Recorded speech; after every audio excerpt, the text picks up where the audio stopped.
臣开封府府尹包拯，叩见娘娘千岁，千岁。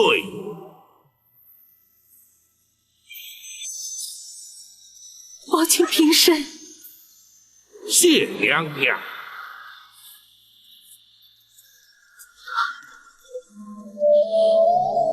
苍天呐，我总算是等到这一天了。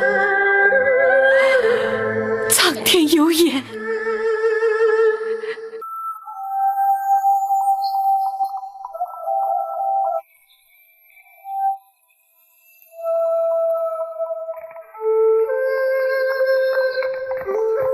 启禀大人，老夫人已在厢房安置妥当，属下找来当地朴实妇女伺候梳洗换装。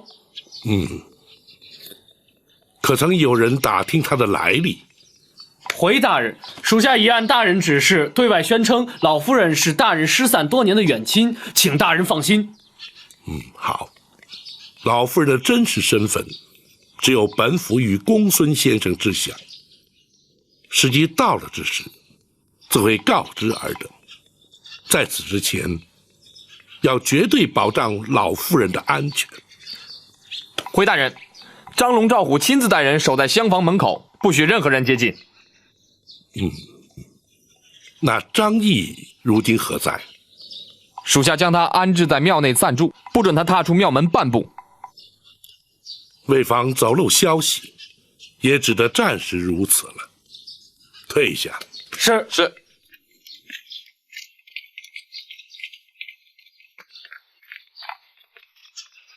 大人，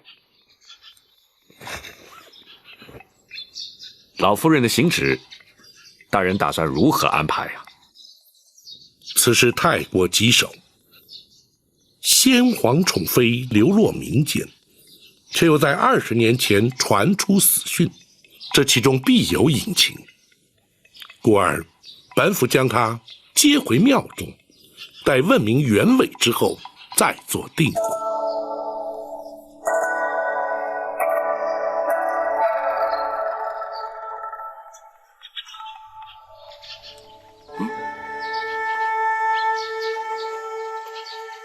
老夫人，大人和公孙先生来看望您了。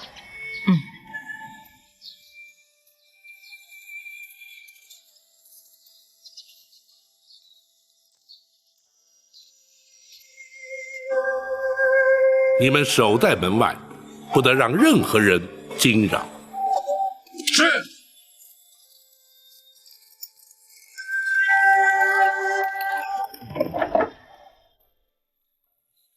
包拯叩见娘娘。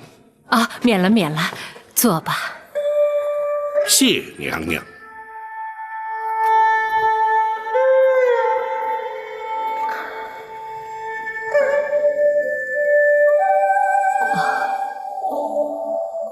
20年了，哀家几乎已经忘记打扮光鲜洁净是个什么样子。娘娘委屈了。不，为了等候今天，再多的委屈，哀家也心甘情愿。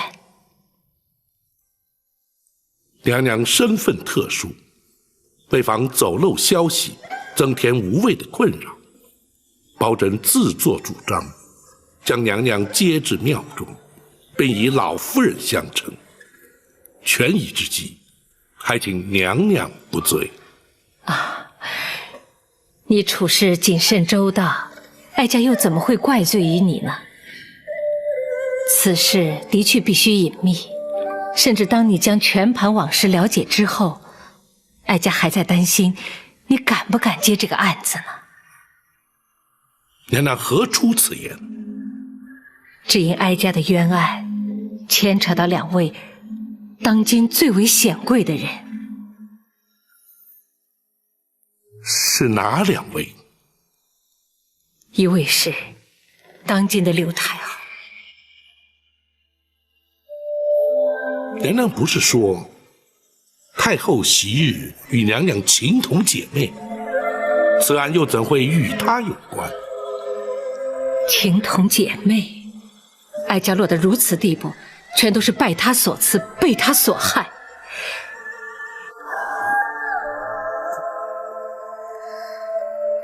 当年，哀家的预产期比他早。临盆之际，先皇来到玉成宫探视。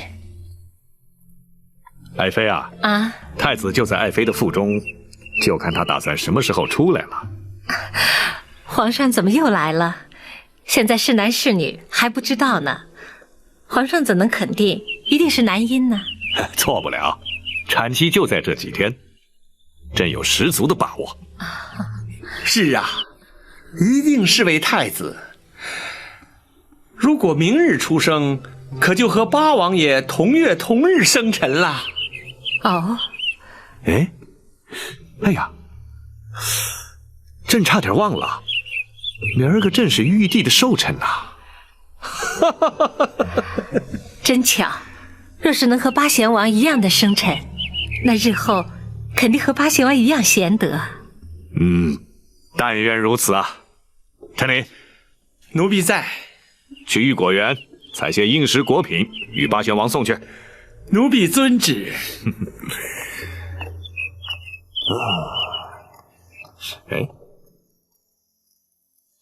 爱妃你怎么了？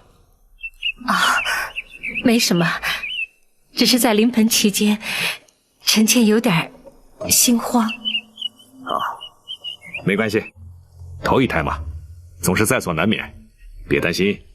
首席产婆早已准备妥当，随时会进来的。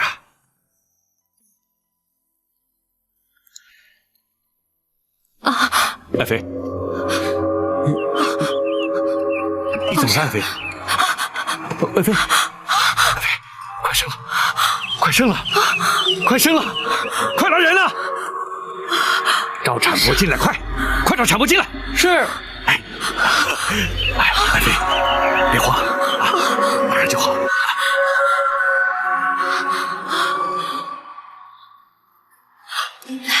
用力，再使点劲儿。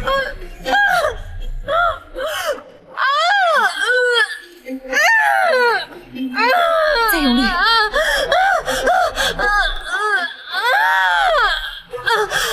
使劲儿。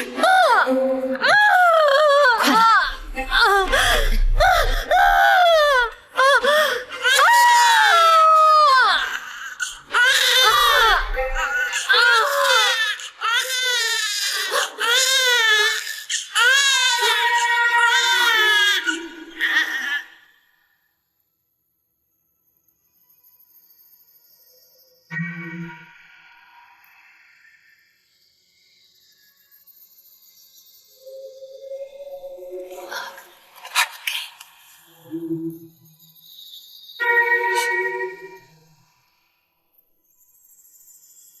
但不知娘娘当年所生是男是女？不论是男是女，等哀家醒来以后，出生的婴儿就变成了不知名的怪物。此话怎讲？郭槐与产婆尤氏勾结，趁乱将婴儿以剥去皮的狸猫调换。先皇得知，一怒之下将哀家打入冷宫。其实这一切全是刘妃在暗中指使。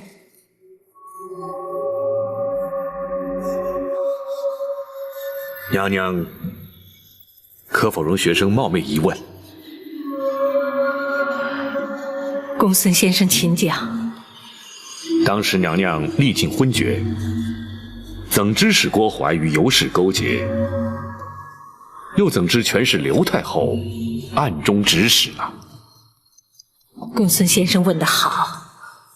在哀家被打入冷宫7年以后，陈琳来到了冷宫，将刘妃的阴谋一一揭发。哀家那个时候才知道，自己产下的真是个男婴。陈总管虽是先皇驾前的首领太监，却又怎会知晓如此隐秘之事？当日陈琳去御果园，在返回的途中，巧遇金华宫的宫女寇珠。陈公公，陈公公，口珠，你怎么鬼鬼祟祟的？是不是做了什么亏心事啊？请公公救命！救命？救谁的命啊？救你？不，救他。啊，这是哪儿来的婴儿？是李娘娘方才生的太子。你怎么把太子给偷出来了？是郭槐郭总管勾结产婆，用死狸猫把太子换出来，要扣珠。求公公救太子一命，公公救命啊！郭槐把太子换出来干什么？他要扣珠，把太子掐死，埋在金水桥下。啊！这种事他也敢做？就是抄家灭族也不足以赎罪呀！郭总管是受了刘娘娘的旨意。住口！你好大的胆子啊！你是金华宫的宫女，刘娘娘是你的主子，你竟敢造这种谣！不是扣珠造谣，刘娘娘亲口交代扣珠要听郭总管的调判，的确是娘娘的旨意啊。刘娘娘和李娘娘情同姐妹，怎么会？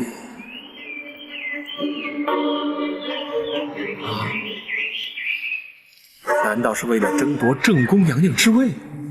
李娘娘产下了太子，皇上就要封她为皇后？一定是这个缘故。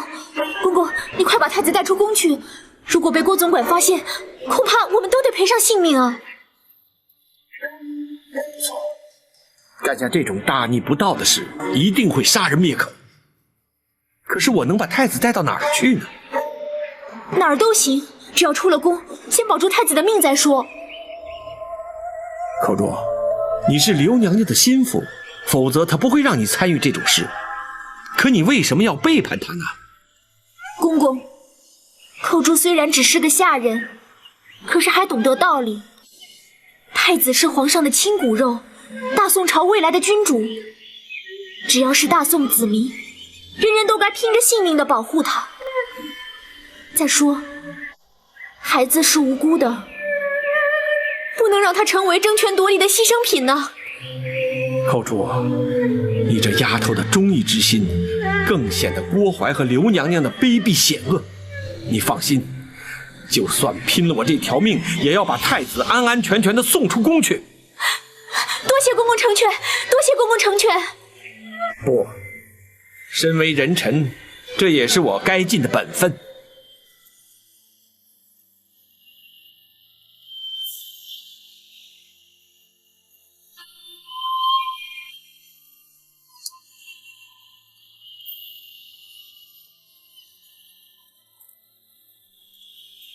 口珠，你自己要多加小心呐。是。竟有这种事，这不仅是耸人听闻，简直是匪夷所思啊！若说出去，的确是让人难以置信。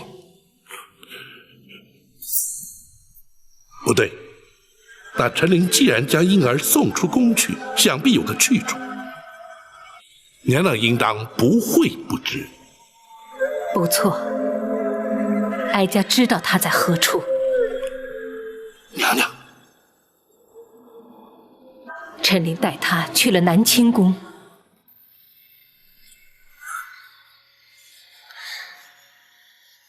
南清宫是八王爷的府邸，难道说八王爷也知道这件事的来龙去脉？不仅如此，八王爷还把他带到自己府邸，与其他皇子一起抚养。娘娘适才言道，此案涉及2位当朝显贵，这第2位，莫非就是当今皇上？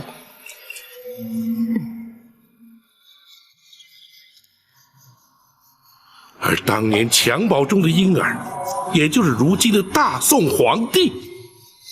正是。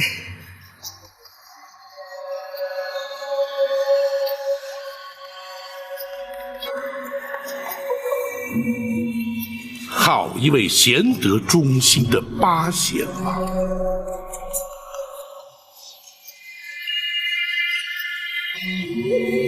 大人，难道当今皇上不是刘太后所生？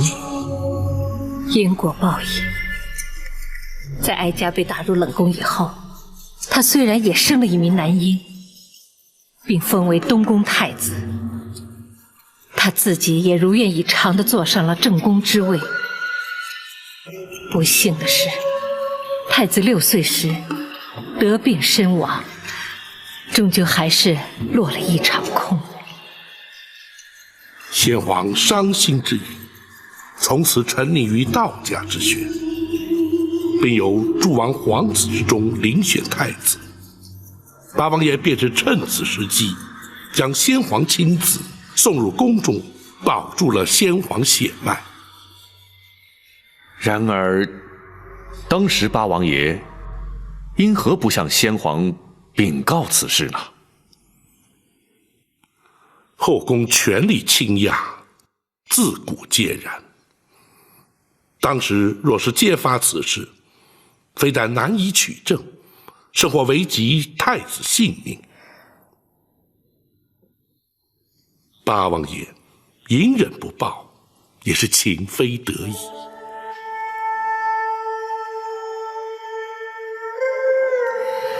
鲍大人不必介怀，对八贤王，哀家感激还来不及，又怎么会责怪于他呢？只是，却让娘娘平白承受了30年的冤屈凄苦。不，得知皇儿安然无恙，哀家已心满意足。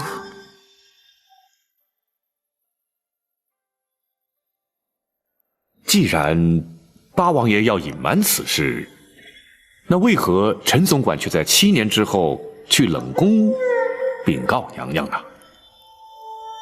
皇儿7岁进宫时，意外闯进冷宫，哀家见他与自己被换走的孩子一般年纪，也许是母子天性吧。哀家就将先皇所赐的玉佩转赠于他。八贤王见玉佩心生不忍，所以才命陈琳前来传话。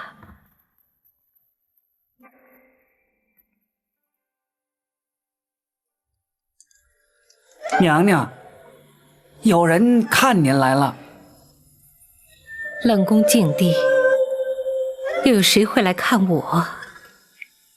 回娘娘，是奴婢陈琳。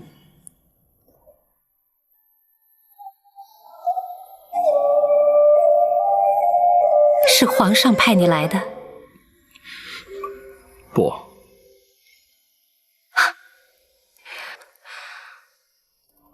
我真是痴人说梦话。我打入冷宫已经7年了，皇上从来没有来过这里，他怎么会派你来看我呢？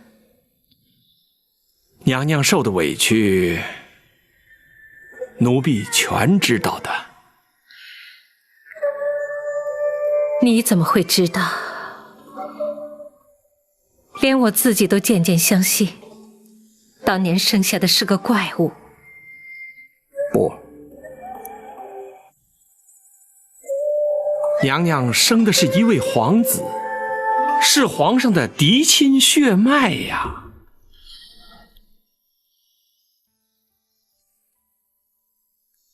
你说什么？7年来，小皇子一直在八王爷府邸。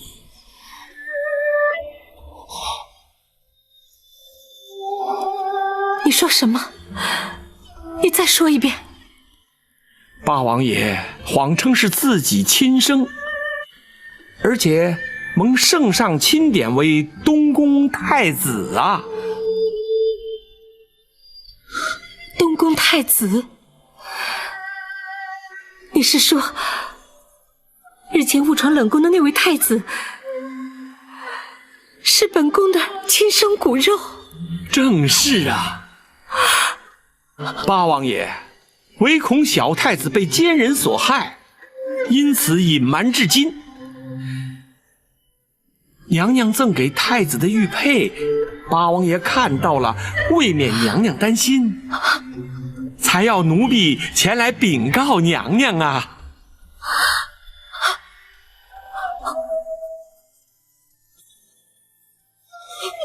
国真，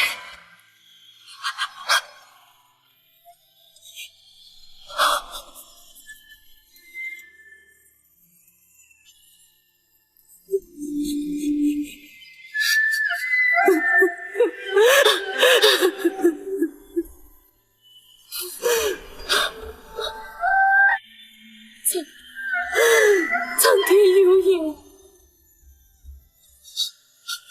我那皇儿竟安然无恙。娘娘，八王爷特别交代，此事切莫声张，若要被奸人得知，后果就不堪设想了。是谁？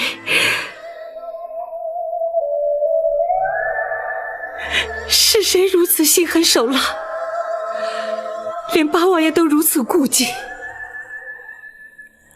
皇上潜心修道，不理俗事，如今宫中大权在谁手中，想必娘娘清楚啊。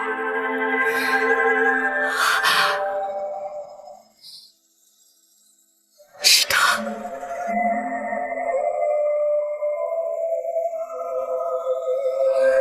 是他，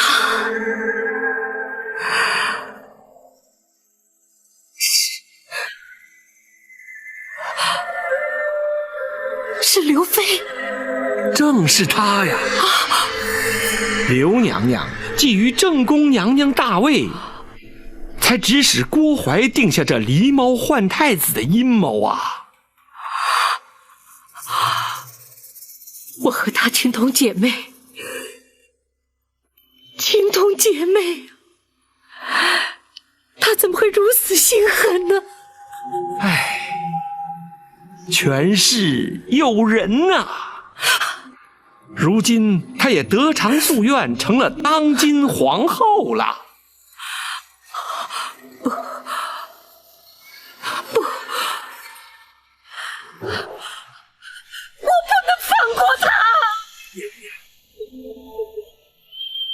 你去告诉皇上，就说本宫要见他，快去告诉皇上！不可能啊，这不可能的呀！皇上因为娘娘生下了怪物，一直耿耿于怀，而且狸猫换太子一事难提证据，倘若声张出去，反倒让刘娘娘有了警觉，反而对娘娘和小太子都不利呀。难道就由任他上下其手，为所欲为吗？要忍，八王爷一再嘱咐要娘娘忍耐，他会寻个适当的时机揭发此事。娘娘千万不要因一时冲动，反而招祸呀！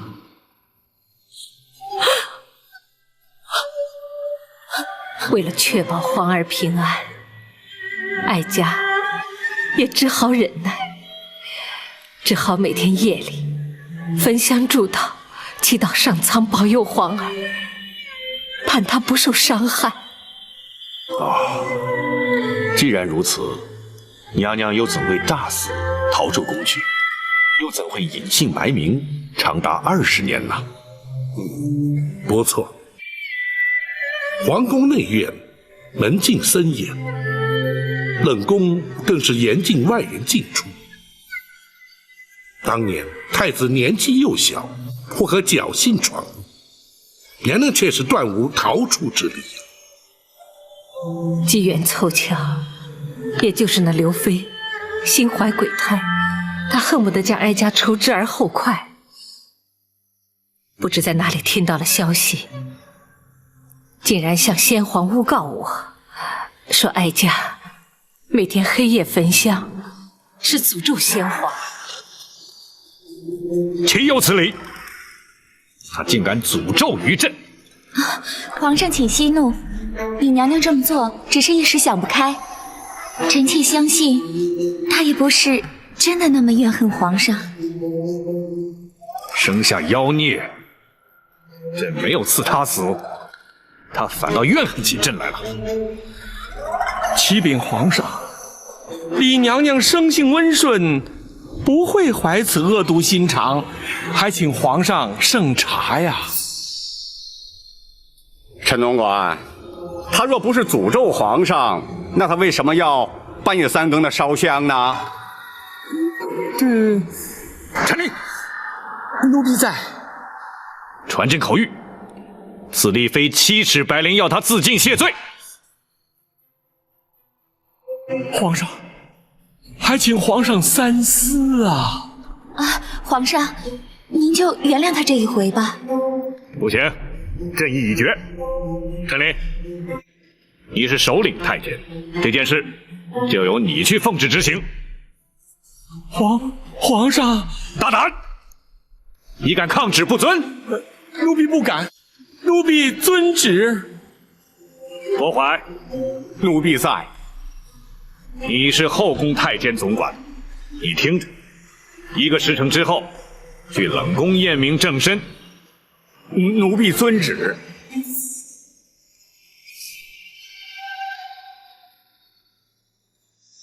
先皇既然下旨赐死，娘娘又怎会逃过此劫？提起此事，也实在令人心酸。除了陈琳之外，冷宫总管秦凤也是个忠心之人。正当他们2人在无计搭救之时，为什么非要置我于死？娘娘，时辰紧迫，娘娘若不立刻逃出宫去，就性命难保。是啊，怎么逃？宫中禁地，守卫何等森严，逃不掉的。算了，不会有机会的。娘娘请放宽心，奴婢有法子让娘娘逃出宫去。就算如此，郭槐不见尸首，岂肯罢休啊？一旦禀明皇上，究竟还是会被追回来的。回娘娘，有尸首。这话怎么讲？奴婢已安排好了替死之人。替死？是啊。于中，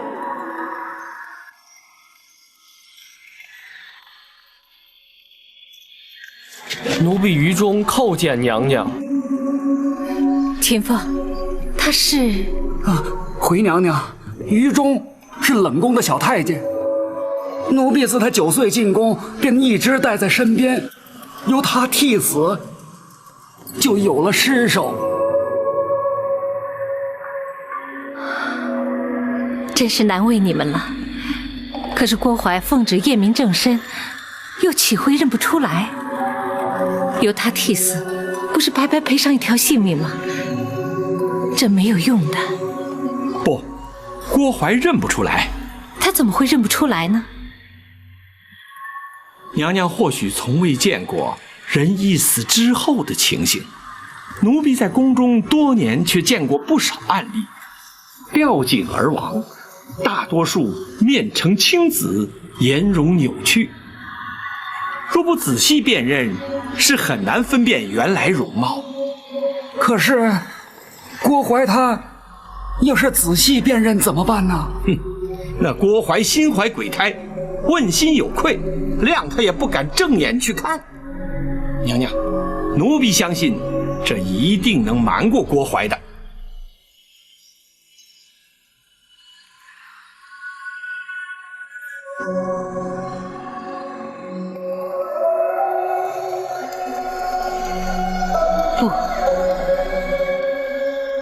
不，就算郭槐认不出来，本宫也不能为了自己活命而让于中去替我死啊！任何人都没有这个权利，让他做这样的牺牲。启禀娘娘，奴婢是自愿替死的。你说什么？奴婢自幼进宫，跟随秦总管学到了不少忠义的道理，能为娘娘替死是奴婢的福气，奴婢心甘情愿。不，本宫不同意。请娘娘成全奴婢的一片忠心。让你替死，固然可以让你得到全忠，可是本宫却成了不义之人，本宫万万不能同意。娘娘。娘娘，请娘娘和于中互换衣服。奴婢在城外已安排好了人接应，再迟，郭怀一到就来不及了。不，请娘娘为太子殿下着想啊！若娘娘奉旨归天，太子殿下恐怕永远不会知道娘娘是他的亲生之母啊！娘娘，你怎么又能忍心让太子殿下认贼作母，终其一生呢？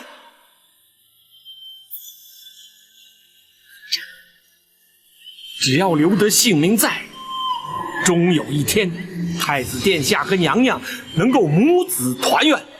届时，非但能洗刷娘娘的冤屈，更能让这是非黑白、善恶对错昭然于世啊！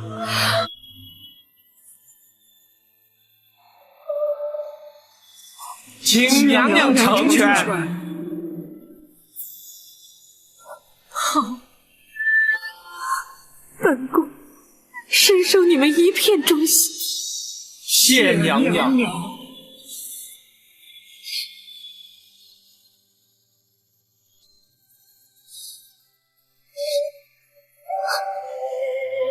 好一个忠肝义胆的小愚忠！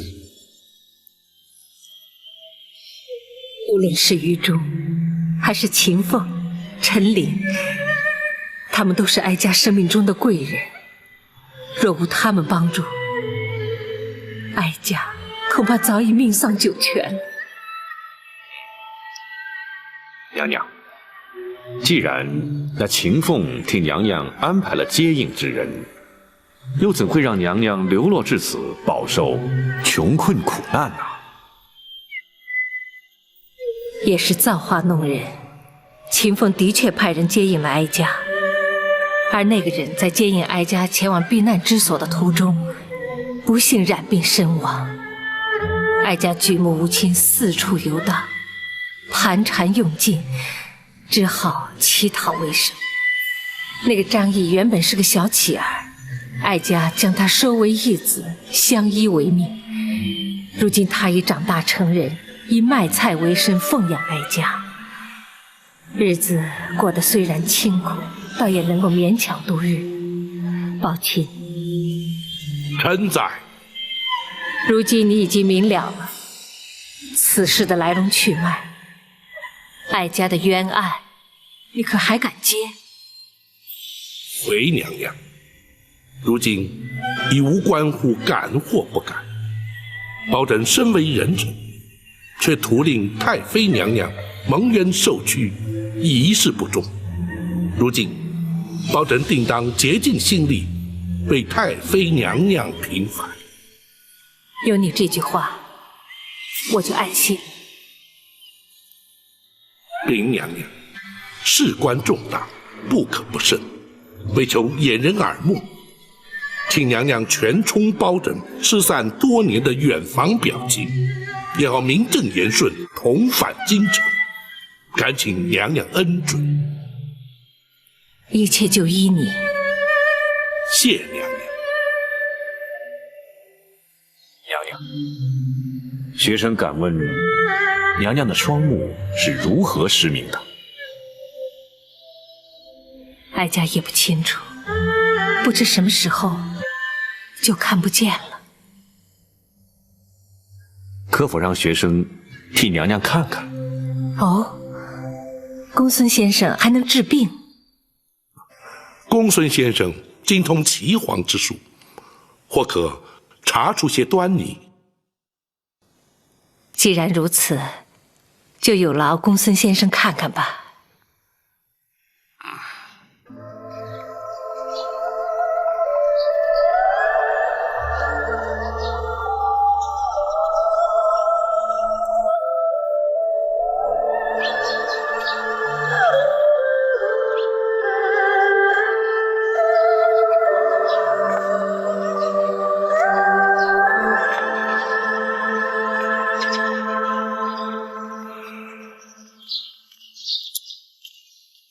公孙先生，情形如何？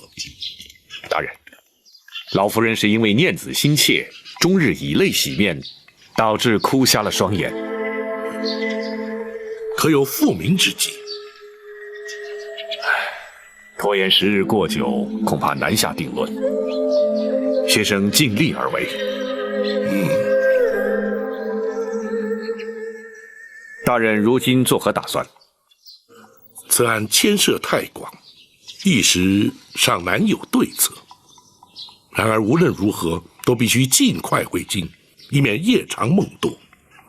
王朝马汉在，准备一顶软轿为老夫人代步，一旦准备妥当，立刻启程回京。是。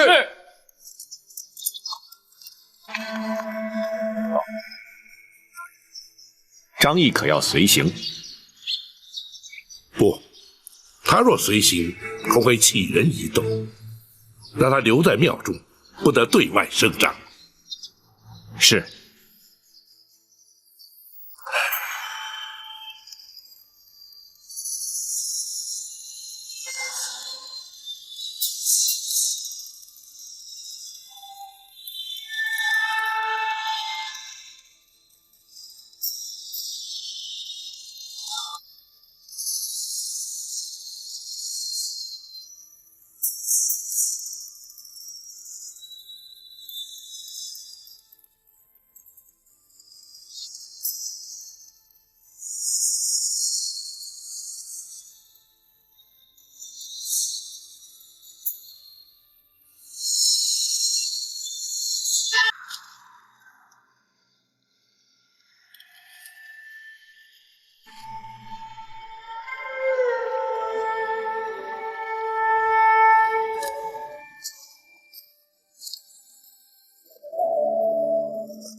老夫人请用茶。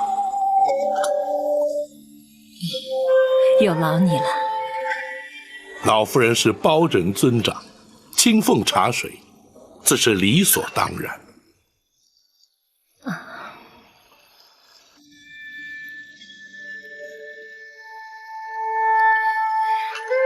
20年来，让老身总算有了依靠。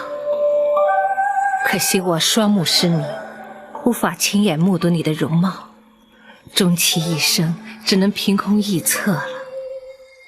老夫人请宽心，老夫人失明的原因，学生已然明了，或许能找出方法，让老夫人尽快复明。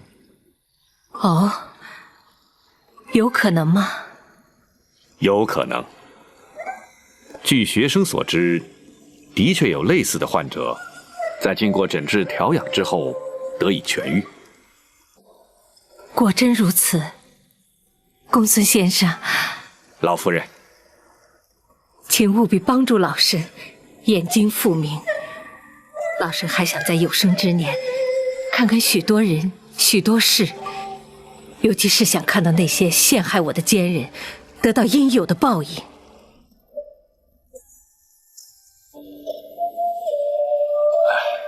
老夫人，你的演技最忌讳的就是动气，也不宜伤心激动。还请老夫人多多保重，以便于学生为老夫人诊治。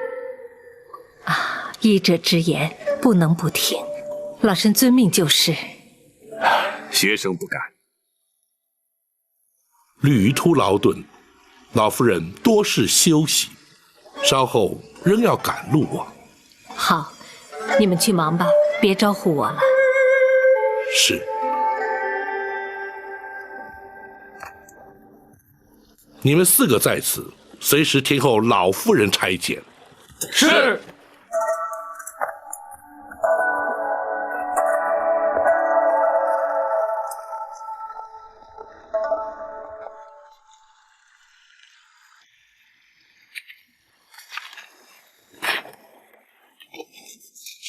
大人返京之后，打算如何着手？公孙先生估计，太妃娘娘所言之事，真假如何，学生以为90%是真。不错，本府也如此认为。不过，太妃娘娘所言之事，除却亲身经历之外，其他全都来自陈琳。大人对陈总管又知道多少呢？陈琳虽是皇上多年，甚至可以说，皇上在宫中是由陈琳一手带大。故而，皇上尊封陈琳亚父称号。既然如此，皇上登基之后，陈琳为何没有向皇上陈述当年的往事呢？这一点本府就不得而知了。不过，皇上登基不久，陈琳就告老还乡，想必他自有道理。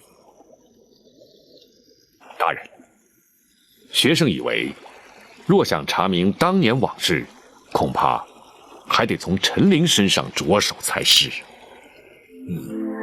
不错。太后与郭槐，乃是太妃娘娘口中的奸人私党，想必不会自成罪行。回京之后，本府立刻查明那陈琳的退隐之处，也好寻他问明真相。除此之外，还有一个人是关键。八王爷。大人与八王爷私交甚笃，大人何不直接请教于八王爷呢？不行，此案牵连太广，轻则朝野震惊，重则动摇国本。本府必须先以言语试探，再伺机查询。大人顾虑甚是。这些事也的确是多事之秋。大人陈州督镇铡了庞玉，白玉堂却同时夜闯进宫，盗配流书。如今大人更是在无意之间查得一桩惊天动地的陈年旧案，接下来只怕往后大人要更加劳心劳力了。既识军路，忠君之事，本府理当尽力而为。只是展护卫只身独闯陷空岛，究竟能否追回玉佩，却让本府颇为挂记啊。学生相信，展护卫绝不会有负大人所托。但愿如此。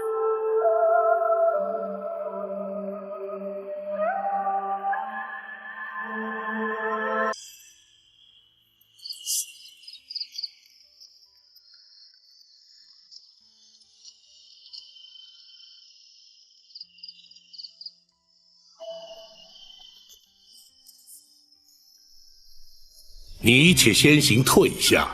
是。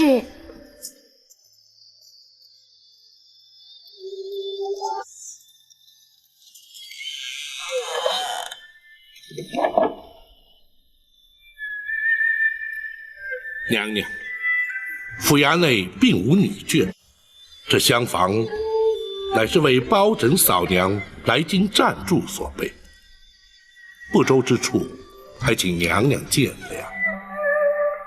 无论是何处，都要比那破屋强多了。包青口中的嫂娘是何许人？怎么会有如此怪异的称呼？回娘娘，包拯自幼父母双亡，乃是长嫂带大，故而以嫂娘相称。这倒颇不寻常。嫂娘至于包拯，虽无生育之恩，却有养育之情，故而包拯始终以人子之礼视之。包青能视长嫂以孝，的确是难能可贵。所谓百善孝为先，无怪乎能成为朝廷支柱，社稷栋梁啊！娘娘谬赞，包拯只是略尽本分而已。哀家可羡慕得很呐。娘娘请宽心，一旦全案查明，彻底平反之后，娘娘定可以与皇上重续天伦。然而在此之前，还请娘娘多加忍耐。哀家自知此案难办，所谓事不关心，关心则乱。也罢，哀家一切静待包钦安排吧。是，包拯立刻着手。你奉旨陈州督镇返京，为何不进宫面圣交旨呢？若非奉诏，夜不入宫，乃是宫中的体制，包拯岂敢不准？再者，惊扰圣驾总是不该。明日早朝之后再做禀奏，也还不迟。他可是个好皇帝。皇上年事虽轻，却老成持重，称得上是一位仁德之君。那就好。哀家20年前总算是和他见过一面，那时候他才7岁，不知现在长成什么模样了。皇上英武威仪，与先皇颇为神似。是吗？哀家恐怕永远也无缘亲眼见到他了。娘娘请宽心，公孙先生博学多闻，医术精湛，包拯相信他定能令娘娘双目复明。那就寄望于他了。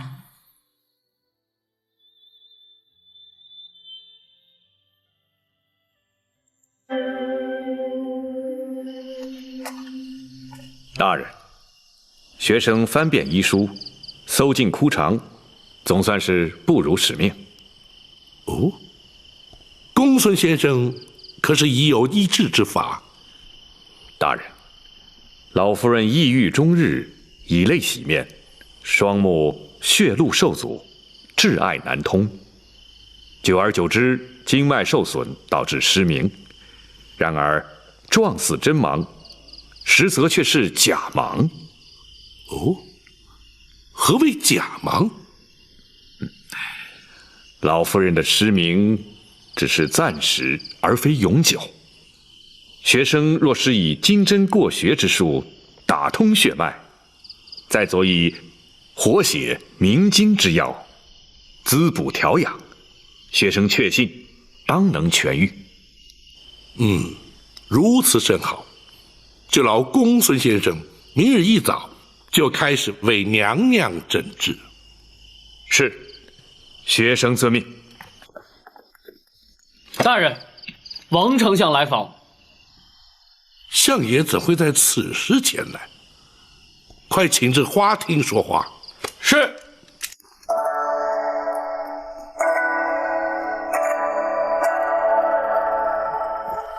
相爷请。相爷，请坐。相爷营夜来访，可是有何急事？包大人，该着急的应该是你吧？你怎么反倒像没事人一般呢？相爷此话怎讲？皇上下旨要你去陈州督镇，你怎么竟然把安乐侯庞玉给铡了呢？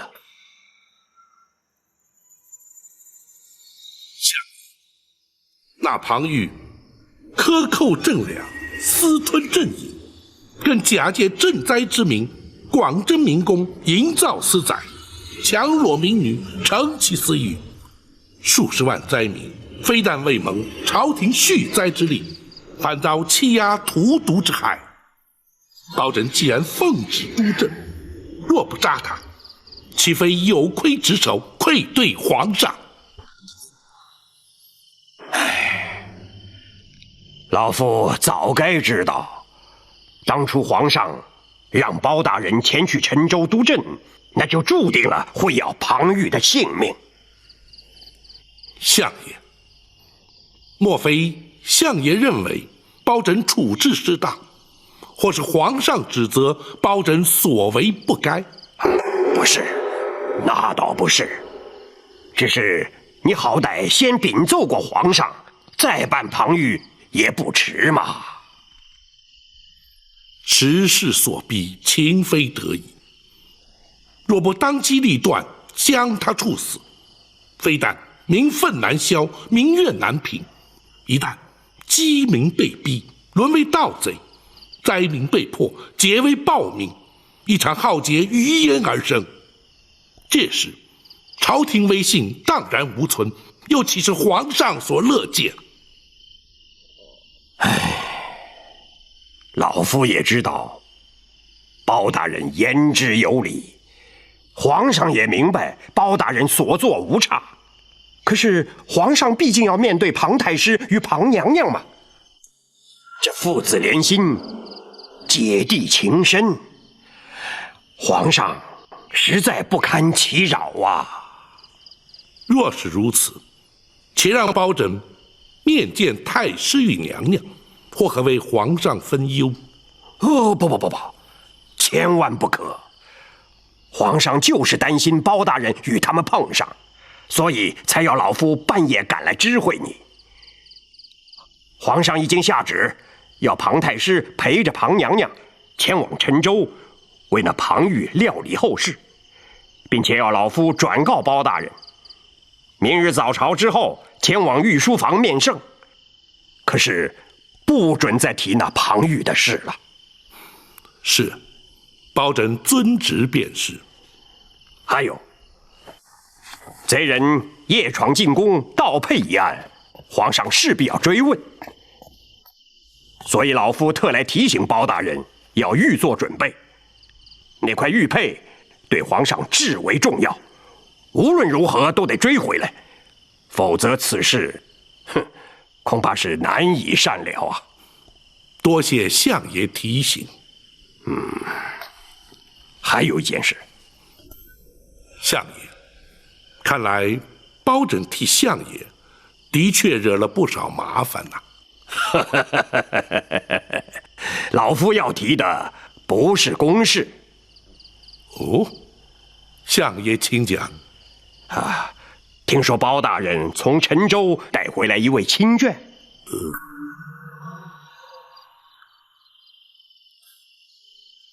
相爷何以得知？包大人一向公而忘私，夫人家小均在泸州老家，从未进京。这回从陈州带回一位亲眷，反倒轰动了京城啊！相爷取笑了，那是包拯一位失散多年的远房亲眷。哦，失散多年，得以重聚，倒也难得呀。相爷，这位老夫人不幸双目失明，大人将她带回京城，是要学生为老夫人治疗。哦，那能治得好吗？学生尽力一试。好，既是包大人的亲眷，不妨前来相府走动走动。老夫那位夫人呐，可是出了名的好客呀。是，多谢相爷抬爱，包拯日后定当安排。好，皇上交代的话，老夫都带到了。老夫想说的话也已经说完了。包大人连日奔波，想必累了，老夫不多打扰，就此告辞。包拯恭送相爷。不，你知道，老夫最怕麻烦人了。是，包拯遵命，相爷好走啊。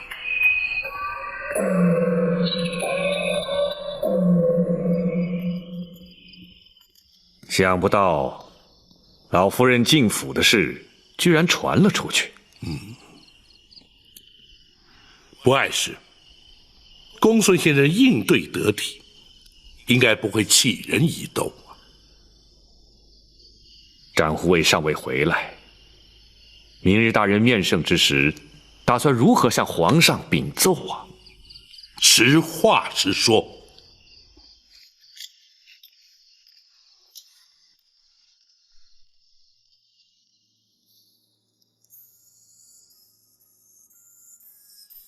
展护卫有把握把玉佩追回？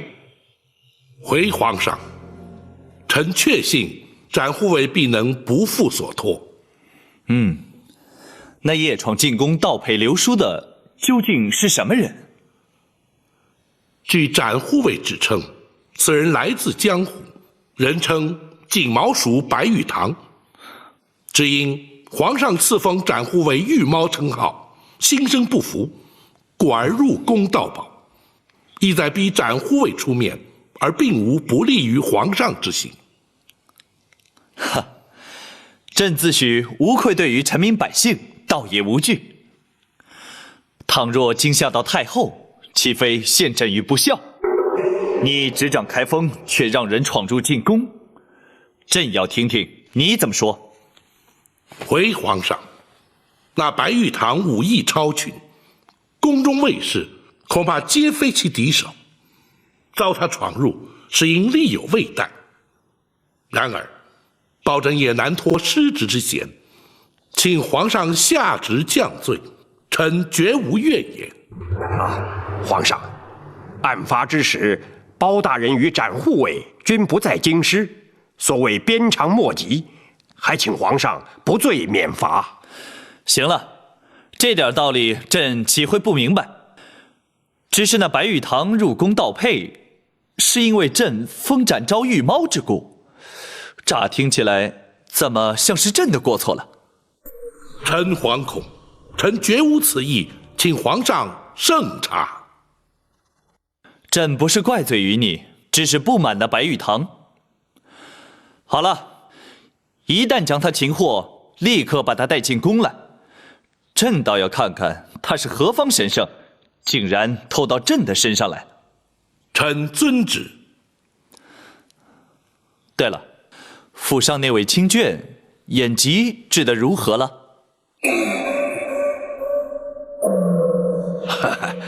包大人休怪老夫，你携眷返京极不寻常，就连皇上都有所耳闻。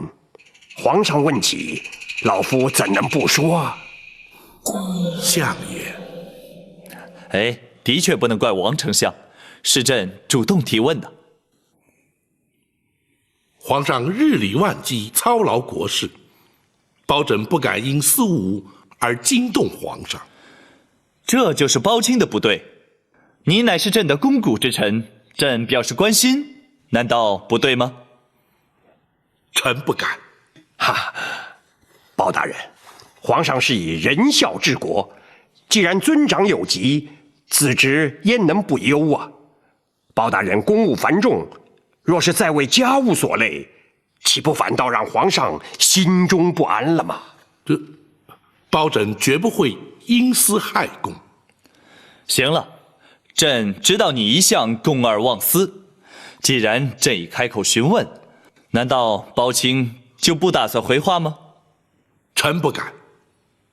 那位老夫人正在府中由公孙先生诊治，请皇上万勿挂心。好，公孙先生神医神术，想必能够治愈。若需要宫中御医协助，包青尽管开口。谢皇上隆恩。照方抓药，细火慢煎，每日3副，饭后服用。是。公孙先生。老夫人。老身这对眼睛，你真的能治好吗？回老夫人，学生自信有8、9分的把握。若果真如此，公孙先生真不愧是老身的再造恩人了。学生不敢。不过有一件事情，务必要请老夫人全力配合。严医治病，当遵医嘱，此乃天经地义之事，请公孙先生明讲。是。老夫人的眼疾非一朝一夕所致，实乃因思念亲人，过度忧伤。如今学生施以金针过血之术，再佐以明目活血之药，只要安心调养，当可痊愈。不过在此期间，千万不可焦虑激动，否则恐会前功尽弃。这一点，尚请老夫人要多加克制。好，公孙先生的嘱咐，老身会牢记在心。多谢老夫人。公孙先生所言是真，亦或是只为了安抚老夫人？大人，两者皆有。学生担心大人追查此案之时，老夫人会饱受刺激，一旦过于激动，非但对病情不利，甚至有碍于大人查案，故而先期诱导，防患于未然。公孙先生果然顾虑周到。大人谬赞，但不知大人打算由何处查起？南清宫八王爷府。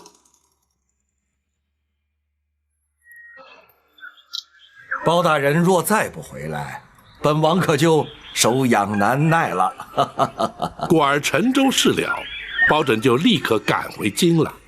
哦，哼，没想到包大人也会口出狂语啊！不该，不该呀！王爷怎知包拯所言不实？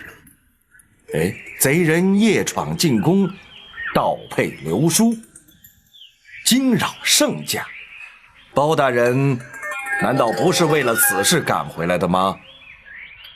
的确难逃王爷法眼，正是为此。追查的如何了？展护卫已前往追击，日内当可将玉佩追回。那就好。若是追不回玉佩，皇上势必耿耿于怀，睡不安枕了。圣驾遭到惊扰，皇上心中不悦，包拯犹能理解。为了一方玉佩，让皇上耿耿于怀，却让包拯不解。此佩对皇上来说意义非比寻常。包拯愿闻其详。那方玉佩原本是太宗皇帝生平最爱之物。先皇被立为太子之时，太宗皇帝便以此玉佩相赠。如此说来，那玉佩乃是先皇传于皇上的遗物。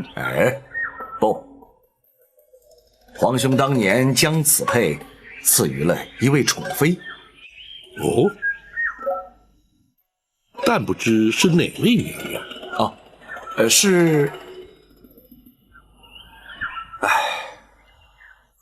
往事已矣，人事全非，不提也罢。那么玉佩又怎会到了皇上手中啊？皇上7岁那年被选立为太子，进宫之日偶遇这位皇娘，二人一见投缘，便以此佩相赠。自此，皇上终日随身佩戴，从不离身。此佩被盗，皇上自然难以释怀了。先皇遗物辗转重回皇上手中，也可称得上是冥冥之中自有天定了。这位皇娘对皇上期许甚深，而以仁孝2字相勉，这也是皇上立志以仁孝治国之因呢。难怪皇上对这玉佩如此在意。但不知那位皇娘如今又在何处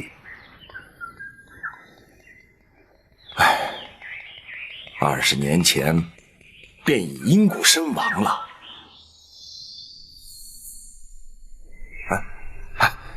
下棋，下棋，不说这些陈年往事了。是。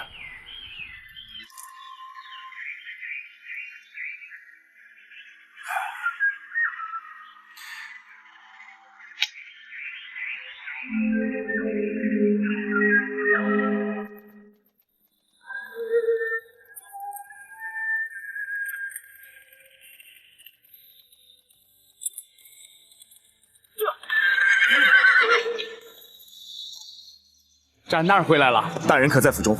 大人去了八王爷府。公孙先生，公孙先生还在府中。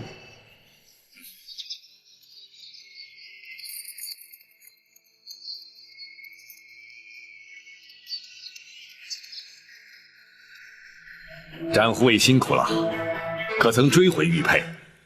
信不辱命。太好了，如此一来，大人可以向皇上交代了。学生立刻通知大人。且慢，展昭有一事要和公孙先生商议。展护卫，请说。玉佩虽然追回，展某却没有将白玉堂带回来。啊！在大人回府之前，还请公孙先生帮忙想个对策。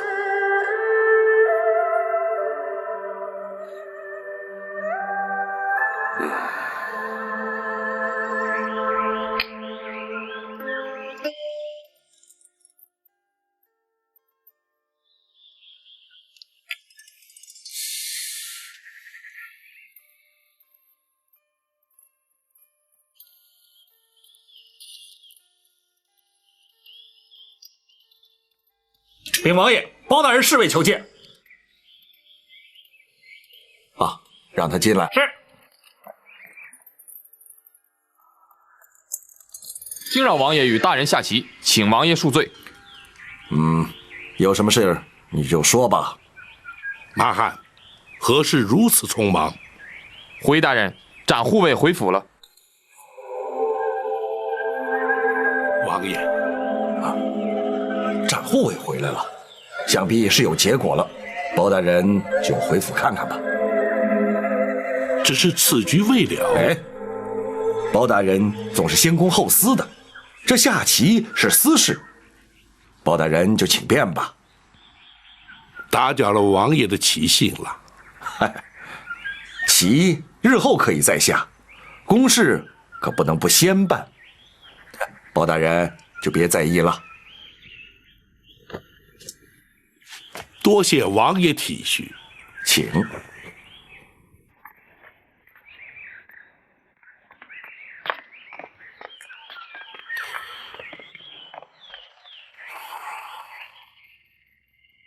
大人，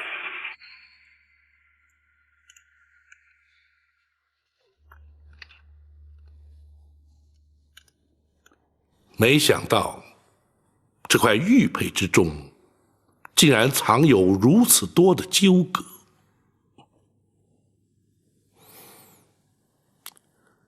展护卫此行可还顺利？回大人，献空岛吴蜀不愧是侠义中人，比武较技虽在所难免，最后还是由白玉堂主动归还玉佩，并未多生枝节。